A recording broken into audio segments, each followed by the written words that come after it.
What's up, everybody? Welcome back to another episode of the Ben Thomas Show. Thanks for coming back today. If you are a Wolverine fan, you're probably really happy and also nervous about the lineup because Age of Apocalypse Wolverine is here from Hot Toys.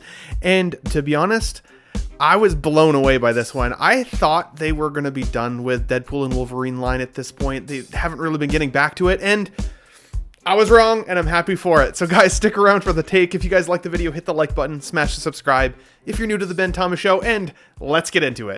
I give you Ben Thomas Showtime. Here we go.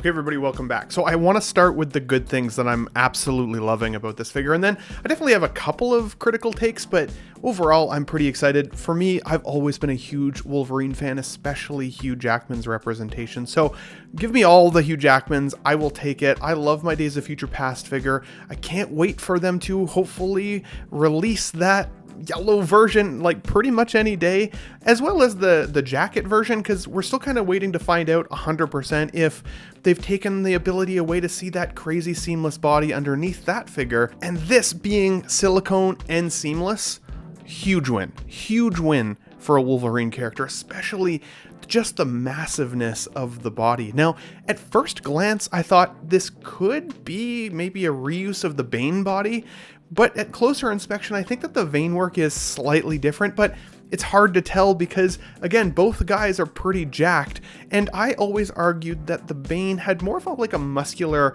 statured body for the figure, but in the film, he was actually more chubby big, and that's not a bad thing. He was huge and awesome and hulking, but he wasn't ripped like Hugh Jackman was. So in fact, if this is the Bane body, it might actually be a better fit for this character. From the film, I was shocked we were going to see much more from them. I was still kind of waiting to see what was happening with the rest of the Resistance figures, because I'm surprised we haven't seen those yet, which is weird. They teased that a while ago, and the Age of Apocalypse look was always really cool. I love that they've included the different type of stub section for his arm, or the swap out so you can put the adamantium blades on there again as well. I love the look of even the outfit. The tailoring there is really good. Now, what I'm noticing from some of these pictures is either the outfit is very restrictive or there's not much in the way of torso articulation on this one. I think some of that is going to be limited here. And I've also noticed that the boots, while they look like there's some flexibility in the step off, they don't look split cut necessarily. So it might be actually kind of tough to pose this guy other than in a really badass standing museum pose. But nothing wrong with that, because that's one of my favorite looks in a display, especially if the figure really captures the essence of the character. That's awesome either way. So I'm good with that. All that good stuff. This is Artisan once again, and this is limited to 2,500 pieces as a result. So again, if you're a huge Wolverine fan, you're going to be standing in line for this one again. And while I like the idea of having limited pieces in my collection, I also hate the fact that I'm man, I gotta figure out what time and what place this queue is gonna come up and where I'm gonna be in that moment if I need to jump in line, or are they gonna shadow drop it like they've done others, right? It creates some excitement, but it also creates some stress. And so it can be difficult. This is a great time for us as a community to rally together. If you don't necessarily need this figure and one lands in your basket, see if anybody else needs it in the collector sphere. I think that's a great way to do it as well. But let's talk about the hair. Okay, I haven't loved all Artisan hair, but the fact that this is Wolverine, just for me, it resonates more because you can get it kind of messed up, right? You can make it kind of gnarly and crazy, and that's okay, or you can slick it back a little bit depending. But what I'm loving to see here is the mutton chops that he's got. I think they're called mutton chops. At least the facial hair that he's got is also Artisan. And I literally was just saying this on Let's Get Nuts on Sunday, with that third-party Barbossa that had the beard, this opens up the door maybe for Hot Toys or other companies to give us some wool hair implantation on the chin. What? That's amazing. There's so many characters that I'd want to see with that. And so it makes me happy to see the advancement of that, hair implantation technology. Hopefully it translates well to figure form, and hopefully it turns out well, because I'm excited to see what else we get. It's a little disappointing that they haven't given us maybe a sculpted version, at least not yet.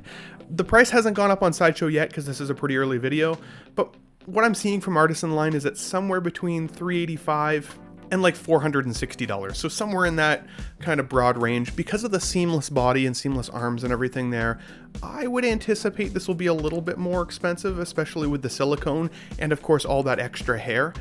But if this is a reuse of the Bane body, there's a slim margin of chance that they actually keep that price point a little bit better, maybe in the $385 range. So I would be happy probably with nothing more than about $420. I think I'm gonna try and get this one anyways, because again, I've loved being a Wolverine collector so far, especially the Hugh Jackman representation, and this one feels hard to not try for. But again, there's that little element of stress in terms of the lineup. So for this figure, overall pretty happy. One note, again, one criticism maybe you can call it, is that in this one photo, he's leaning up against a cool looking brick wall. But then what you actually get with the figure here looks like it's the reuse of the Daredevil base. So that's annoying. Or actually that most recent Batman base, I think as well, had the same one. So again, some reuse there for them to save money, but maybe gives the opportunity of a slightly lower price point for Artisan. So I'm okay with that. Overall, I mean, it definitely looks like Wolverine. You see it there, the rolling eye system. It's going to give him attitude. I love the expression. Really happy with that, actually. And it's interesting because, like, I also really wanted more of like a snarling look for him, and I'm happy with that. But it means for me that I don't need another faceplate or head sculpt. Like, this is going to be good enough in the box as is. This is a good day to be a Wolverine fan. And overall, with some of my minor critiques here, articulation being probably pretty minimal. I'll be curious to see, is it that nylon technology on the suit or is it pleather? Will it flake? I don't see any mention here of leather, and I also don't see any mention of die cast. So it means that his, of course, adamantium claws that should definitely be metal are probably plastic, which again, cost, like I get it, but diecast isn't that expensive, and these are adult collectibles for me. Like, I'm not worried I'm going to cut myself. I'm not worried my kids or my cat's going to get to it. Like, make it sharp, make it cool, give it that little extra touch. But Artisan has also shown us that they're not necessarily giving us premium materials. It's the hairstyling line, and for me, on this one, I'm most excited about that beard blending in with the hair, and I think it looks pretty freaking cool. So guys, let me know what your comments are on this figure down below. If you like the video, hit the like button, smash the subscribe if you're new to the Ben Thomas Show. I'll catch you guys on the next one. Thanks for watching, everybody. Wow, what a great audience. Be sure to subscribe to my channel if you haven't already, because subscribing makes it feel good. Where shall I go? What shall I do? Frankly, my dear, I don't give a damn. It's gone. It's all gone.